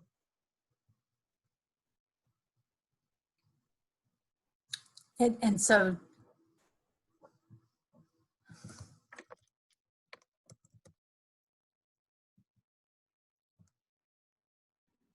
Okay, so because we're going to have some board discussion, I'm trying to decide sort of the easiest way to do that, but I think what I may do is just call on each individual board member, if that's okay with you guys to start, so that each person gets a chance to have some input, and then we can raise hands after that for board members. I just feel like that may be the most expeditious way to get through everybody having some input on the front end. So I'm just gonna walk down through my list. Zach, you're first on my list. What questions or comments do you have right now? I know it'll take a second to unmute people. I think I turned it on so people can unmute themselves. Good. Hi, Zach. Yes, yeah. Can you guys? It's a little spotty on the service. Yeah, sorry. I don't know that my connection is great up here. Anyway, so this is all very thorough, obviously, and I know that as was expected, we were going to see the unexpected because we weren't going to get information from the state, that was necessarily going to be specific. It was very much in the form of guidance. I know we've gotten some guidance now, some more specific guidance, and we're doing, what we can with that. So first, let me applaud all the effort and the work that's going into figuring out how we're going to do this under circumstances that none of us, frankly, want to be in, but we are. This is where we are. So, I think fundamentally, and I wear a couple hats here in the district, both as a board chair and then, at the high school level, and then on the board at the K through 8 level. So this is something that sort of runs the gamut. I don't have a specific question necessarily at either of those levels, other than to ask something sort of general that I think we heard at all levels, which was what are the implications of some of the staffing changes that we've talked about and staffing needs that we've talked about, because they're fairly significant, it sounds like, based on the decisions that we could go with, or the decisions that we could make. And I know obviously you put some thought into this already, but that's the basis for my question, and that's basically the only question I've got. I think for a number of faculty members, and please chime in any of my co-presenters, but there are specific people who will be very impacted by this if we're reassigning them. And so their job will look very different than what they thought it was going to. But we're trying to work through this in a way that has the least impact possible and also costs the least because our budgets are set. All right. Next on my list, I have Wendy Curry. Do you want to make comments or have questions, Wendy, at this point? Yes, tons. I'll try to keep it brief, but I am in shock and awe of what y'all have been able to put together this summer. This is so much more than I thought you'd have at this time. So thank you all for all your hard work. I have very targeted questions. So we have, I guess this is in student services. We have OT and speech therapy, things that are traditionally in person, one-on-one. I heard something about some special ed being remote. Are we? I assume we're trying to figure out how we're going to do that. Jess is thinking. Sherry, are you? able to take that? Our intention is to provide in-person services as much as possible. And we will have the capacity to do that. If we need to additionally provide remote services around OT or speech, it's a little more problematic than providing, say, reading instruction remotely. So the team and the family really needs to work closely together to figure out what makes the most sense for the certain amount of time, the immediate amount of time. Perfect. Totally shifting opposite here. So the AB block that starts 7 through 12 grade, right? We've got 2 days a week that are remote that I heard someone say we're going to check in with every student every day. So on those days that you're remote on the AB block, is there a plan that they have to do a check-in at some point, like, or is that not worked out yet? Natasha's raising her hand. Yeah, do you want me to speak to that? So that connection may be via email on the days that are asynchronous, because it is important to note that on the AB day, the teacher's actually teaching every day in front of a group of live students in the same physical space. Mm-hmm. And so the asynchronous portion that's happening for the students at home, maybe through Google Classroom, that connection might not be live and face-to-face. It may be asynchronous. It may be a check-in. It may be an assignment that's due. It may be an online discussion that's happening. It could be kind of cool if the discussion is happening asynchronously. The kids that are at home and the kids that are at school could potentially be having a conversation. That is possible, but the face-to-face would be very difficult. We can't probably manage any kind of streaming from classrooms. That would be a very significant undertaking, both in terms of technology and logistics. Sure, that's fair. If I could. Yeah, go ahead, Matt. Sorry, Sherry. Wendy. So I was thinking about both Sean and I presented a little bit about students having a direct connection, either through office hours with their core classroom teachers. And I had talked about students on the remote days. That's when they would get their unified arts in Henniker, because then I would be able to still use the unified arts with the elementary students. Makes sense. Makes sense. Someone said athletics is a different meeting. So I know there's a concern of, say we have a basketball game and we bring the entire community together. That sounds kind of scary. So that's a different meeting to discuss that. Yes. Well, we're waiting for NHIAA, and I have heard, and this might derail the whole conversation, but I heard talk, and I have a student athlete who is eager for this information myself. But there may not be fans at sporting events this year. Okay. Sure. Then we have at Center Woods, because I haven't talked to Jess today, we have that concept of the Eagle Center, where the goal is not to keep the kids cohorted, but to reintegrate. So I'm guessing that plan might be adjusted based on COVID, or not there yet. We're still working through that. Because it's such a small population of students, it's hard to discuss it in such a global sense. But we are working through that with the help of Sherry, and we're going to be working with the classroom teachers that it would impact and looking at the individual schedules. It is definitely on our radar, but it is a very small population of students. So we think that we'll still be able to make it work. It'll just may look slightly different. Perfect. Okay, that's it from me. Thanks, Wendy. Dita, I'm going to turn to you next if you would like to unmute and ask any questions that you have. Here I am in the dark. Hi, Dita. Haven't turned the lights on and the sun went down. So I guess my questions are really in Stoddard, with everybody coming on the same day. Is there any suggestion that we might stagger the beginning of school? I've heard some kindergartens might not show up, or kindergartens in first grade. Oh, I'm lighted. might delay by a week. Is there any consideration of that? Yes. Oh, go ahead, Jackie. Martha, you go. No, I was going to say, I was looking for clarification. Are you looking for staggered for the beginning of the year? I guess it applies to everybody, but would there be any consideration of having a staggered start of the year so that the younger children might get started, older kids come in, or the other way around? Jackie, I'm going to let you answer that.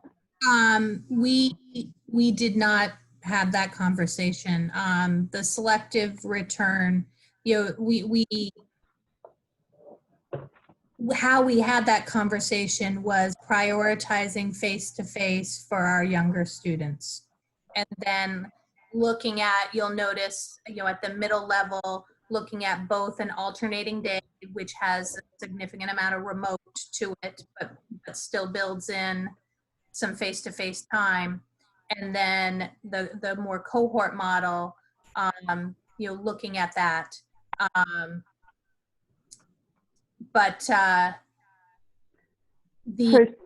So yes, we haven't looked specifically at that model that you just mentioned. Okay.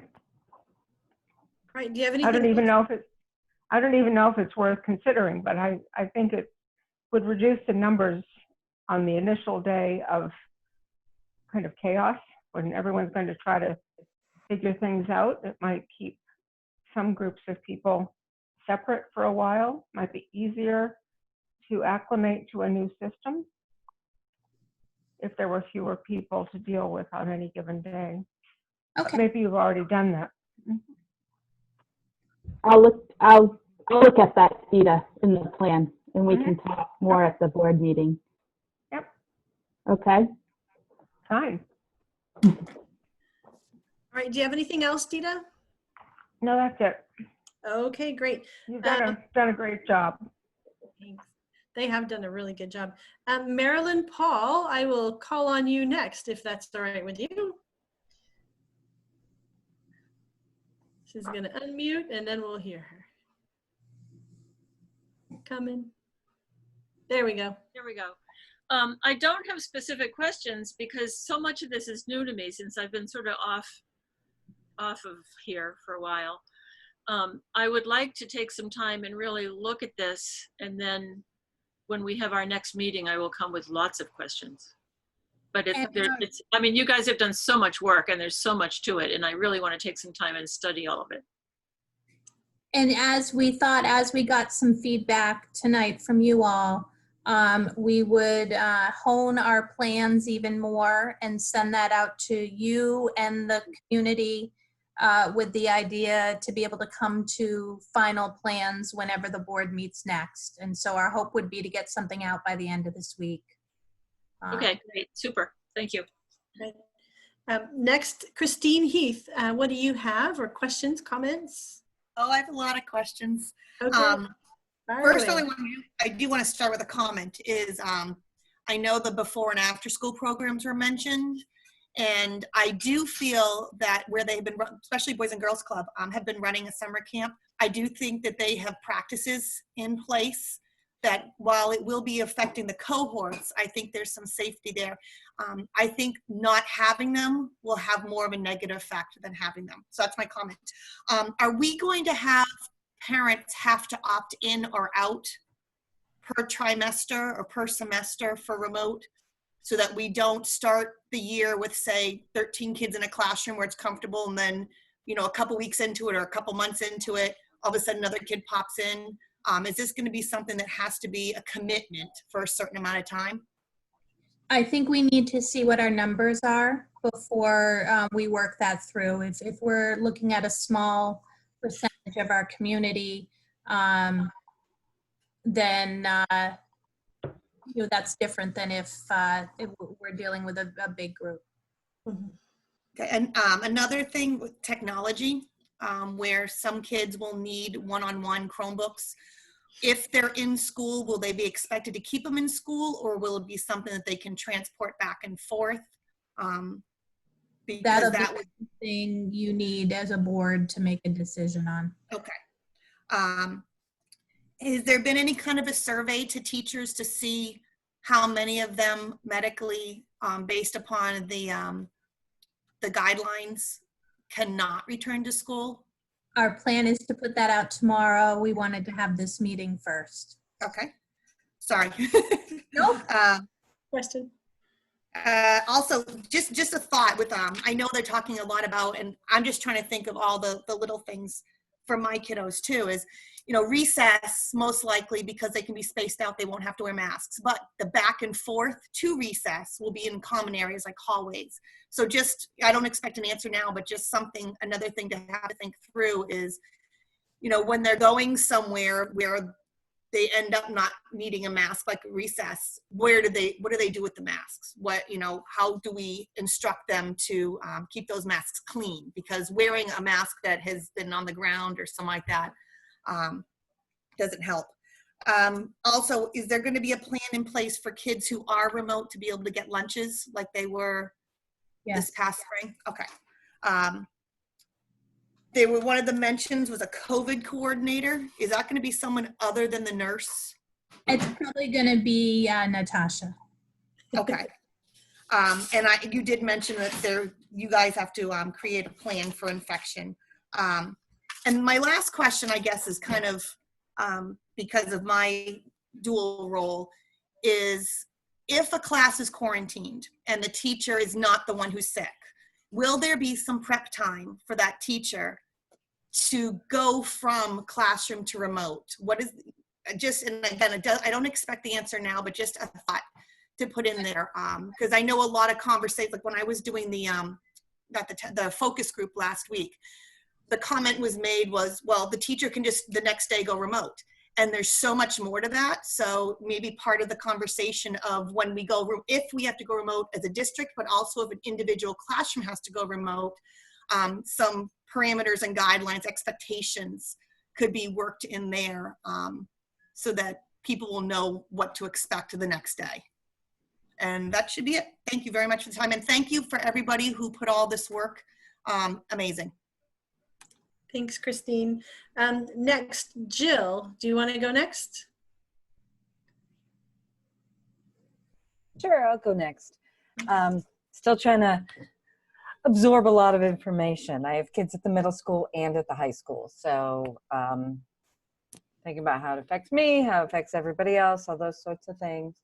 You know, one of the things that kept making me think of, how do I keep my children coordinated with their friends? Because they're going to be alphabetically with a certain group, and that's not necessarily who they hang out with majority wise.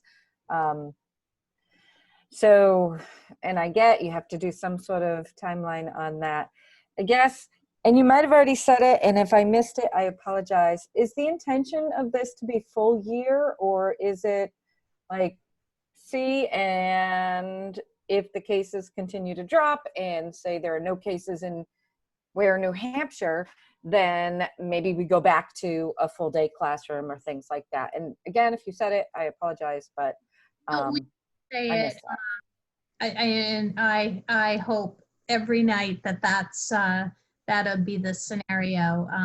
That doesn't feel like what's going to happen.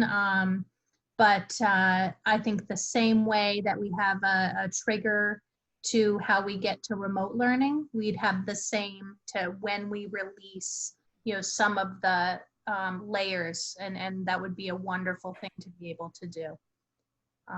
There are some decisions boards may make that have implications year long. As Gary talked about at the high school, if we decide to go for a 4x4 block to limit cohort numbers, that has implications for the whole year. And I think those were my questions. Thanks. Okay. All right. Thanks, Jill. Ellen, I'm going to turn to you next. Do you want to ask your questions or give your comments? It's the mute, I know. There you go. Okay, I just want to echo everyone who has given kudos to this group that has put together this amazing the plans that you've had to go through. I think the biggest thing that I need time to be able to digest things, and obviously there's a lot of things there. Jackie knows that I took a lot of time to digest.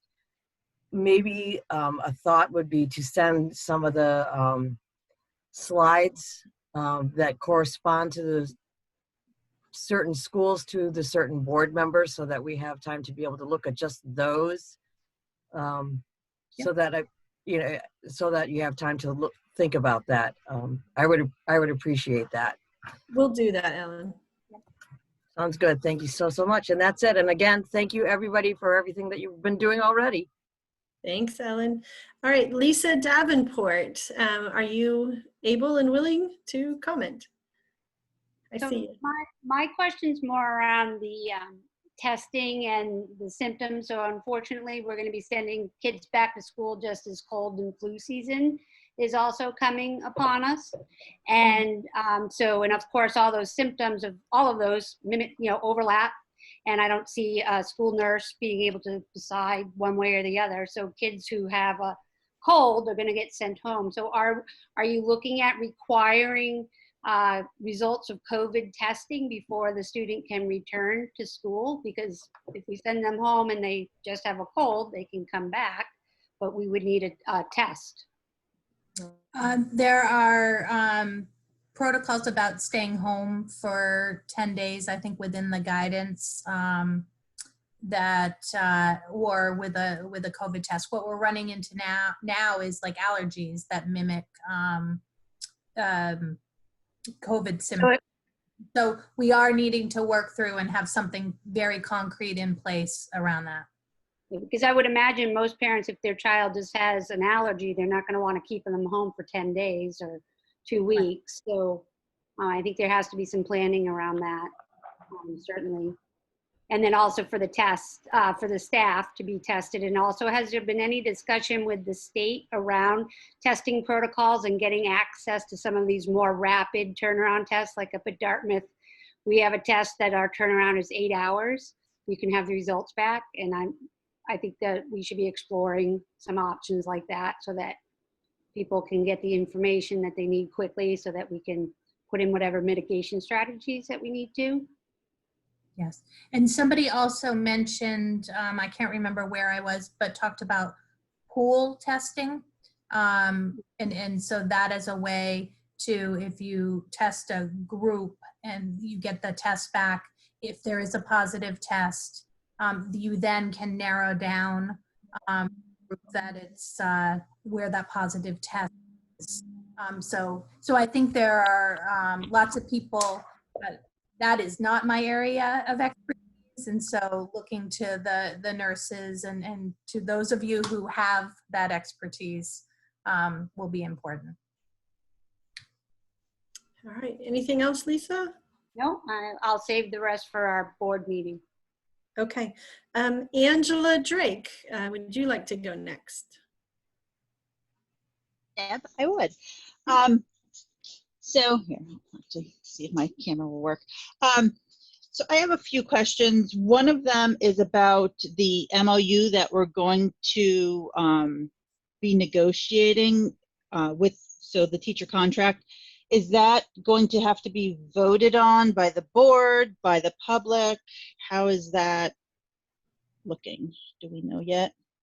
It does not have to be voted on by the public, but it because there wouldn't be, the cost implications, we're not talking about a warrant. This is about working conditions. Mm-hmm. Right. Do you have anything else, Angela? I do. I was also wondering about our funding is based on October 1 student enrollment dates. How does that impact us if students go to VLAX? Does that get taken away from us? How, I guess, with the potential of losing 200 students in the district, that's a significant amount of funding. How does that work? Excellent question, Angela. Wow, yeah. So that is a great question. And the extending of the programming to 3rd grade was designed to help support schools, and it doesn't actually take from our adequacy funding. When students within our district partner with us to take the classes through VLAX. So we're meeting with VLAX in order to work out procedures to let students take those classes. And so it would not impact our adequacy this year. Okay. All right. Anything else, Angela? No, the other stuff's more school specific, so I can address that with the board, the Jumpstart board. All right, excellent. All right, next, I'd like to go to Heidi Colburn. Heidi, would you like to weigh in? Sure. I have a few things, and as others said, a lot of work has gone into this, but I feel like there's a lot of unanswered questions. And a big one for me is the cost impacts. A lot of the things that have come up as necessary to be able to provide this necessary guidelines all have cost stipulations. And I don't know that we have a sum total of what those costs will be for all of the requirements, and if it will be under or at or above the amount in the CARES funding. So that's something that I think is going to have a big impact on our decisions when we vote as boards. So as close to getting those answers by those meetings, I think will be helpful for the individual boards. A couple other things that came up, in my opinion, staff, I know a couple of people have brought it up, but your survey in June said that most staff have concerns. I know you said you're going to survey them tomorrow about, you know, medical needs and whatnot, but most of these plans required additional staff, and I just have concerns about staff either with medical issues or just personal concerns on returning across the state. I think teachers are resigning, and I don't know where we're going to get more teachers to be able to staff the needs necessary for some of these plans. So that's just another concern and point of consideration. And then if you mentioned that VLAX is available for 3 through 12, what about K through 2 as an option for those that are going remote full year? Is there an option for that? Again, we're going to need to see the numbers to see you know, how we can figure that out.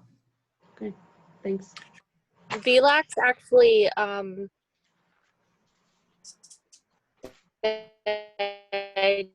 yesterday or maybe the day before through 12. Okay. All right, great. Thanks, Heidi. So next, Jim McElroy, would you like to ask questions, give comments? Do you see him? He was here. Oh, there he is. Jim's iPad. Yes. First off, I'm going to add to the comments of others about the breadth and depth and overall quality of the effort that has been put out so far on this. Recognizing that a lot of these things are conditional, and a number of the well thought out things won't be used, but they have to be done because we just don't know where we're going to be in a month's time. More specifically, one of the things that crossed my mind is it is assumed that there's a sufficient staff available to keep all of this stuff running and clean and up to the new standards. And I haven't heard anything about additional staffing or plans to do that. Now that'll be probably school by school, but I do think that we need to recognize that the support staff, both cafeteria and janitorial and others, are a very important part of this, and I don't know whether we need to enhance those efforts. Good comment and question. I'm sure each individual school will have to take a look at that, Jim, for sure. And we'll address that too at each board meeting, I believe. Do you have anything else, Jim, that you want to say? I'm just trying to visualize what a fire drill is going to look like. You're right. We're on it, Jim. We're working on it. I hear you. Thank you, Matthew. Anything else, Jim? No, that's all. Thank you. Okay, great. All right, Cynthia Lake, are you still on? And do you want to go next? I can search. She may not be. All right, I think she's probably not here. All right, next on my list, Jim Newcomb. How about you? Do you want to weigh in? Sure. I'm going to leave my video off because my connection's really bad right now. So, okay. Yeah, thank you very much to Jackie and all the people in the task force, whatever you're calling it, for all the tremendous work. It was, yeah, as some have mentioned, frankly, more than I was expected. There was a lot to digest. So similar to what Marilyn and some others said, I think I need some time to digest this before I can give you too much feedback. Maybe it would have been good to see this actually before tonight's meeting. But I definitely would like to get copies of everything. This is the first time I've heard anything about the block schedule, which sounds very interesting, but yet might have some real problems with it. But I would just like to know more. And so, yeah, I'd just like to get more information. I don't really have questions to ask at this point. Okay. Oh, actually, no, I will add one other thing. I think there have been mentions of staffing, and it is something that I'm concerned about, both cost and whether or not we're going to have the staffing to what we need to do. Substitute teacher pools, I think, are going to be really problematic.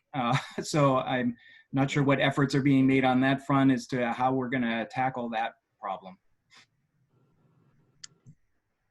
I think at the high schools, I heard there were professors who were in remote learning that we were going to ask for substitute teachers.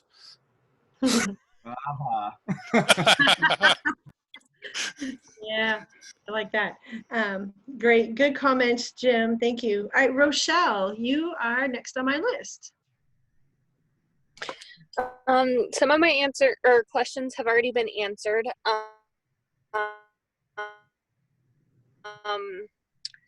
But I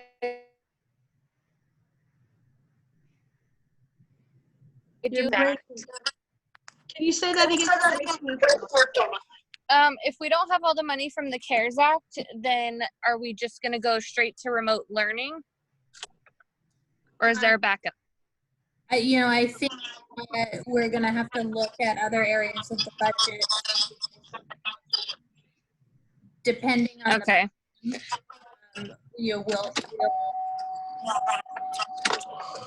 we'll have to look at other areas we might be able to access. I think I'm getting feedback.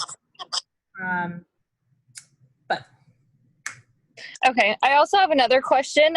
For like the mandatory masks, there's gonna obviously be kids with medical conditions and they can't wear them. So how is that going to be decided? I think on an individual basis, we'll have to work through that. Okay, I wasn't sure if the state put out some like guidelines about it already. And so when the students aren't wearing a mask,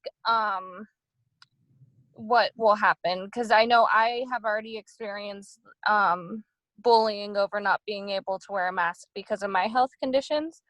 And I'm sure that's going to happen with the students. So is there going to be like some certain way it's going to be dealt with? I think they'll need to be. I don't know that we've worked through that.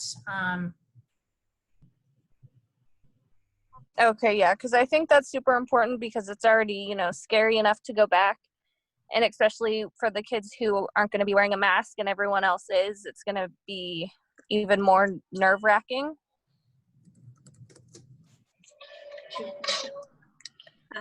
Anything else, Rochelle? That's it right now. I just have to look through it and read through it again. And I'm sure I'll have more questions at our board meeting. Okay, great.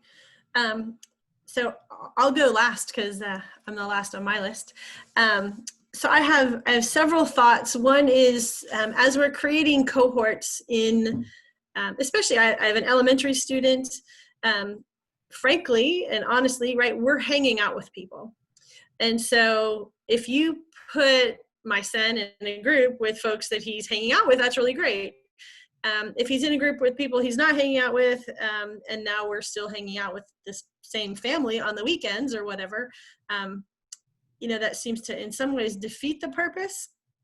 I didn't know if there's a way to take that feedback, Matt, and be able to try to create some of those cohorts at the younger levels where we can give you that feedback and say, hey, we're actually already together and nobody's sick. Is that something that's able to be done, or is that just ridiculous? Well, you asked me specifically, so I did no, ask you specifically. Well, You're think, unmuted, so I'm picking on you. I think it came up maybe and kind of with Jill's question too, talking about the 7th through 12th graders and their peers. They're the quick and short and easiest and clearest for parents and families is to go with an alphabet-based kind of model, and then to deal with cohorts at the elementary school without soliciting that feedback. But some of that feedback might be good and necessary. I think most likely where we're going to need that kind of feedback is when we start to deal with students who are receiving services in groups. We're going to want to know a little bit about the dynamics within the school that would be helpful to that. But I think the biggest thing about the cohorts is making sure that when your kid is at school, they're in a small cohort and they're not with 400 other people that they're then bringing those germs back to you. So okay, that's my short answer. My other, I have a couple other ones. One is there was some, there's some rumor afoot that lunch, if it's held in a classroom, that lunch won't be a hot lunch. It will just be a sandwich lunch. Do we know what lunch looks like? Hot or not? The only conversations that we've had at the school operations in terms of the task force is that the directives from the USDA are that things will need to be portable and single serving. But there's no directive at all about not hot lunch. In fact, even our students who are getting meals now, or any child under the age of 18, like there are hot things going home. That we had cheeseburgers yesterday and French fries and pancakes. So my anticipation is that it would be the same. Okay. And then maybe this is, well, I guess for the kids who are not going to be in school full time, I'm no great fan. I think everybody should be in school Monday to Friday. That's just my opinion. That's what I would like to see. I know I can't have my way on this probably, that we have special education students from 7th grade to 12th grade who cannot be home alone. Are we taking that into consideration and making sure that they are going to be in the building, especially our I don't know the right term for it, the skills programs, things like that. It seems like a seriously difficult thing to put on parents already who have special needs children, and then to say, well, we're going to have them in school half the time and they can't be home alone. So what is our plan for those kids? I can address the high school issues. I've talked to Dr. Hall, and our expectation is that there is a certain group of students who meet a specific need that we will have in all the time. And I think part of the mandate, and Sherry can add to this, but part of the mandate to meet with each family in September, speaks to creating a plan that works for each student. Mm-hmm. Yeah, absolutely.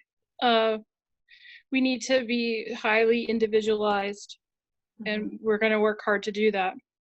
Right. I hear you that we're going to meet the needs of each individual student, but I'm sure that there are kids who are non-IEP kids who would say, remote learning doesn't meet my needs. What are you going to do? So I think this is it's a tough space to be in. I get it. We're in a pickle. The other thing, I'm kind of hearing a little talk about testing. So coming from my freedom-loving hat, I am assuming that there will be no forced testing and none of that will happen on our school grounds. That's going to be a huge problem for me. So can we explain, first of all, I'm not going to sort of accept that, well, your child is going to be tested. I'll keep them home if that's necessary, but I'm not necessarily going to subject my child to a test. So if you're talking about group testing, I'm not in. So what's the response going to be from the school? If I have to keep them home, I keep them home, but what's the response? I don't believe we had anything about testing in the presentation. It got brought up as what are some options around testing. Mm-hmm. And pooling is an option around testing. So again, this is part of what we need to work through. Okay. I mean, that's incredibly important to me personally. All right, I don't have anything else from my perspective necessarily. Do any other board members want to raise their hand to come back around to comment again? I'll just give everybody a second because I know it might be okay. Jim Newcomb, you raise your hand. Go ahead. Yeah, I was just gonna comment. So the pool testing that you've mentioned a couple of times, I'm happy to chat with you about that at some point if you want, to give you more information. But that's not something that you would do unless you were doing like a school-wide testing program, which I don't think is going to be in the works here. So if you're not gonna be doing that, pool testing doesn't make any sense. Okay. All right. Any other board members? Christine, yes? Yes. Going back to special services, if you have a child that meets with the social worker or counselor, will that be something that can continue happening because it'll be in and out of cohorts? Like if there's one in particular that a student's been working with, will that relationship be able to continue? I think we're looking at, what the cohort will be for the counselor or the social worker, what the cohort is for the special educator, and how we can make sure that that's a small cohort for the adults in the building also. And so some of that, I think we talked about some virtual meetings as a possibility. But I know there is some planning around being able to bring students and connect them with their services face-to-face also. Because I'm thinking more of if there's an out of plan situation that happens during the day. And, say there's a cohort of a student goes to counselor A and counselor A isn't available. Are we going to be able to be flexible here? I know we want to try to keep cohorts as strict as possible, but I think there's going to be some situations, I think maybe this year even more than usual, that are going to break those cohorts. Right, and then we'd need to look at what other protections are in place. If we're taking out the cohort protection, maybe we have plexiglass, or what are the other ways we can build layers of protection. So just trying to go through that idea. We've got the universal screening and then 2 additional layers of protection. That's not going to look the same in every situation and for every person in the building, but thinking in terms of that, I think is going to help us with planning. Great. Any other board members have any other comments at the moment? Just going to give you a second to raise your hand, and there's a little hand raise button over there. All right. Again, at the early part of the meeting, I talked a little bit about, and I do see a public hand up at the moment. So I'm going to go ahead and I'll call on you in just a second, Heather. I would like for folks to take time to digest what was given here, and then give some input at your local board meeting. If you have a comment, I'm just going to ask you to keep it super brief, because we may wind up with a lot of questions or comments. So Heather Welsh, I see that you raised your hand. Yes. So I just had a concern about the Families First Coronavirus Response Act and sending employees down that path. So that is going to very quickly result in reduced pay for those employees unless they're able to telework. So I would just like to put it out there to just investigate those paths for employees, because I certainly wouldn't want our school employees to be forced down a path where they're taking a pay cut because of a situation that perhaps is out of their control in terms of preventing that. Great. That's a great point. Thanks, Heather. Do I have any other hands raised? And again, there's a button to raise your hand, just so that you know that for folks who are out there, there's a button to raise your hand. Otherwise, I can't see you because I have 6 or whatever screens. Anybody else? Wendy's hand up? That was from before, so I saw that too. I was like, that was from earlier today. Any other hands? And again, please reach out to the SAU, reach out to building level folks, reach out to board members. Emails are good, phone calls, whatever way that you can give your feedback to us would be good. And so our plan is to kind of firm this up, kind of given some of your questions, and try to get some of those answers and put something out to the whole community again before the end of the week, soliciting an idea of what faculty members, staff members might be pursuing not coming back to work, what families might be pursuing that, who can transport their students. So it'll help give us some more information for planning for the next step and to talk about at the individual board meeting.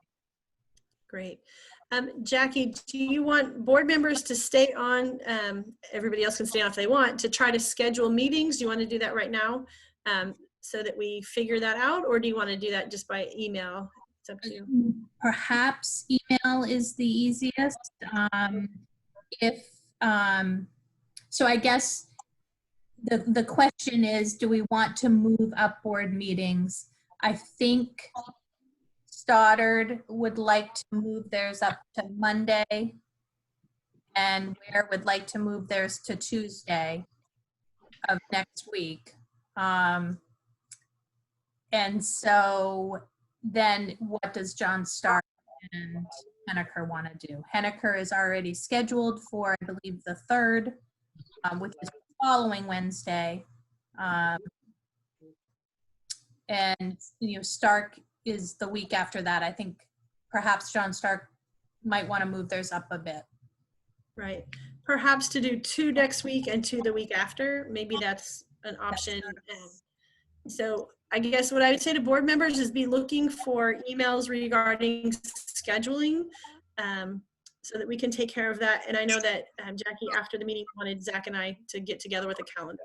So Deb, sorry, this is Zach. I just have one quick thought on the scheduling thing. We have time set aside for our annual retreats, and I guess the question I have in my mind is I don't know that there's any singular bigger issue right now than what we're talking about that would need to take up the time from those retreats. And I wonder, we don't need to decide it right now, but we can just chuck it out there that perhaps we could repurpose some of that time if it meant meeting sooner, for John Stark in particular. Not to cut into Henniker's retreat time, but we might be able to switch stuff around or do some double retreats, in time once we get past this more emergent stuff, Okay. We'll definitely take a look at that. Yeah.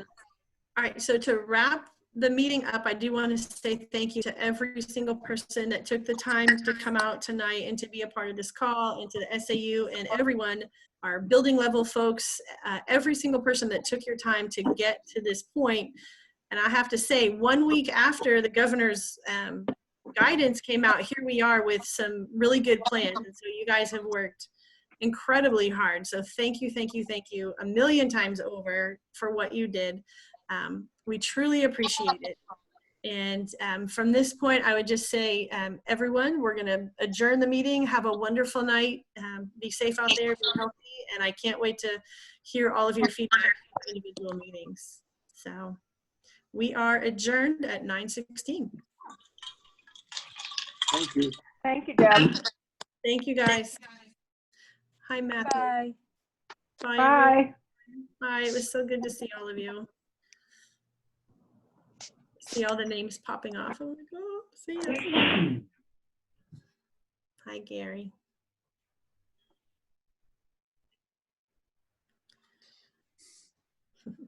Good night, everybody.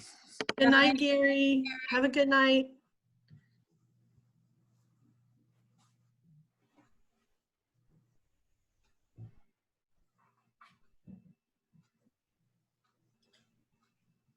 Goodbye, friends. Good night. Drive safely. Good night, Matthew.